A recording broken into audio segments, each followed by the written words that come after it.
His friend thinks that it is okay to communicate with the opposite gender, especially on social media, as long as there are no inappropriate discussions, etc.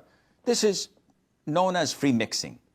And this is totally not true, because Allah Azza wa Jal ordered us in the Quran not to follow the footsteps of shaitan, which means that shaitan doesn't come all the way to order you to make a major sin. You would say, get out of my way. You're crazy. I'm not going to fall into major sins. But he starts bit by bit, by a glance, by admiration and liking, by thinking, by an idea, by contemplating, by getting the courage to speak, by communicating for a while until all barriers are removed. Then he goes right to the bullseye, which is how human nature is.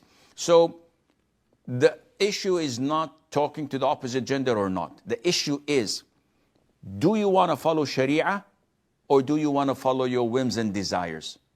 If you want to follow Sharia, then you have to ask, what's the ruling in Islam, in Sharia, in the Quran and the Sunnah, on communicating with the opposite gender who are non-mahram without any legitimate reason? The answer is well known. Any scholar would answer you. But if you want to follow your whims and desires, then let the same be with your sister. Let the same be with your mother. Let someone like me or someone like the neighbors talk freely with your mom and spend hours on social media communicating. She's venting and telling them about how she feels about her husband and kids, and they're telling her about what they feel. And then you know what will happen afterwards. Nobody accepts this.